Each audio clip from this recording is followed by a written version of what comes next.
All right, everybody. We thought we were going to switch orders, but we're not. So we'll start off with Jewell Loyd. Again, if you've got questions, please raise your hand. We are going to start today with Michael from Believe in Pac-12 Basketball. Well, thank you. How do you feel? I mean, Diana and Coach are talking about obviously everybody being selfless and playing a team game, but just having a shorter time to prepare. How do you feel that the team is meshing together and just understanding playing off each other and getting along on the court? Yeah, these last couple of days of practice have been very crucial. And for us, I think we've definitely grown closer together, being able to be on the bus with each other in the hotel together and just being able to talk to each other, and it helps a lot. And this practice time has been allowing us to really grow together and really, actually be teammates. So it's nice that we had this time before going into competition, but we definitely needed this time together. Well, thank you. Next, we'll go to Takeshi Shibata. Hello, Jewell. Welcome to Tokyo, Japan. My name is Takeshi Shibata. My question is, I assume you are going to the village tomorrow. So, but if you find anything you can feel the Tokyo, city of Tokyo, and the country of Japan, please share. It's beautiful.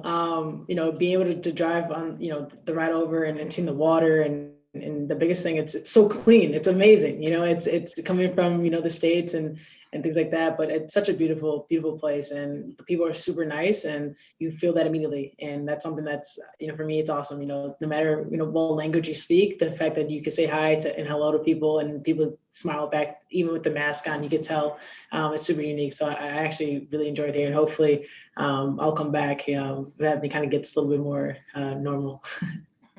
Are you actually learning some Japanese, like konnichiwa or ohayo gozaimasu? Yeah, all the basics. I want to learn more. I should have learned more from playing with Talk a couple of years ago. But I definitely want to be able to say the basic stuff. So I'm working on it. Okay, thank you so much. Enjoy your stay here. Thank you. Thank you. Next one up is Michelle Vopel, and then we'll throw it to Rafiq.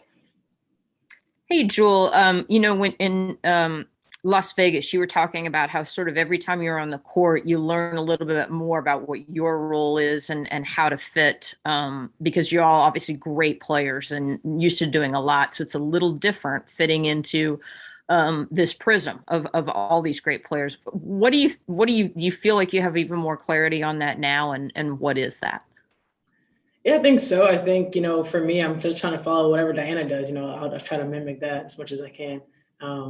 But no, I think, for me, it's really focusing on defense and getting that going, bring that energy on that end of the floor, and then allowing the ball to find man offense, taking the shots I normally take with confidence, and just being consistent with energy. I think that's something that I do well, and I could definitely do more of here on this team. And I think that's what we're going to need moving forward.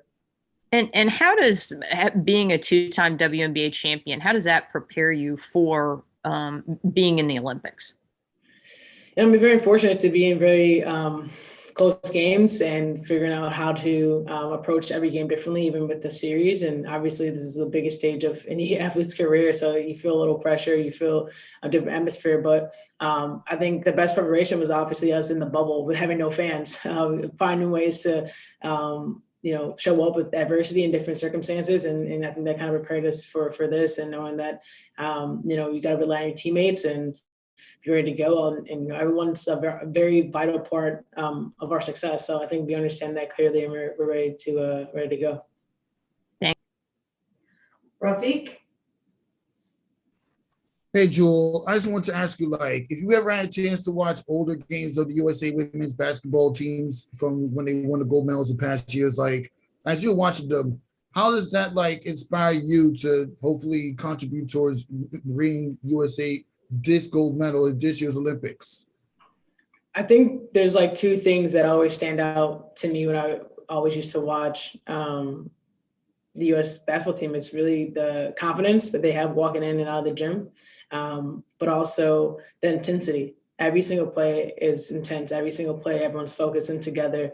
There is no, there's one person doing it all. It's everyone together. And those things I've always watched and wanted to be a part of. And now that I'm here, you still feel it all the time. Those two things never waver, which is, very important. I think that's in the DNA of our team and the history of what we were able to do so far.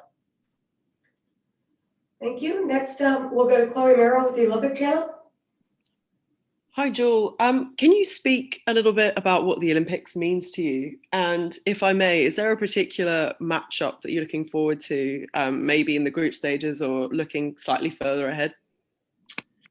The Olympics is everything. It's one of my goals ever since I started to play basketball is to win a WNBA championship and then also win a gold medal. And so the fact that I'm able to be here, knowing all the sacrifices my family has made, all the sacrifices people in my life have made, it goes to even the time that I spent with Kobe and our goals that we had for myself and what we wanted to do. So it's kind of surreal, but looking at the games, honestly, I'm just excited to get on the court. I'm ready to play. I feel like it's been a long time coming to get to this part and we put in a lot of work. And so everyone that we face, obviously we know we have a big target on our backs, but we're ready to go. We feel confident in our abilities and we're ready to dial in and focus in on what we want to do here.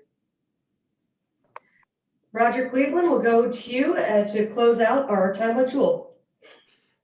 You said that you're just going to follow Diana and do what she does. I mean, a few people have said that there was a noticeable difference with her back in practice. Can you feel something different? And what is it? Is it just the intensity she brings?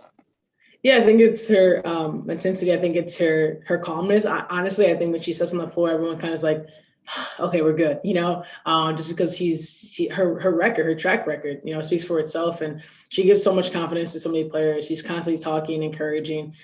She brings a lot of joy to the game of basketball. And, for me, that's a player I watched growing up and wanted to be like. And so now she's my teammate and she's encouraging me. It definitely makes me feel a lot more comfort on the court and knowing that she's there and she's supporting me and is in my ear. So I'm glad she's back and, her voice is something that we need in our huddles and we definitely have right now.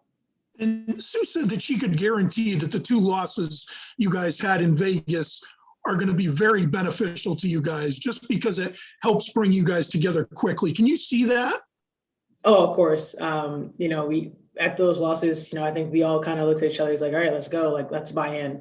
What can we do to be better? What can we all do? And that's whether it's, staying after shooting or getting to know our teammates a little bit better or just focusing on the X's and O's. So, the more time you're with people, I think that's the best time. And, our flight over here, us being in practice and the hotels, that definitely helped us, have another level of focus and intensity, but also understand that, we need each other and we got to all buy in. And that's what we've done in the last couple of days.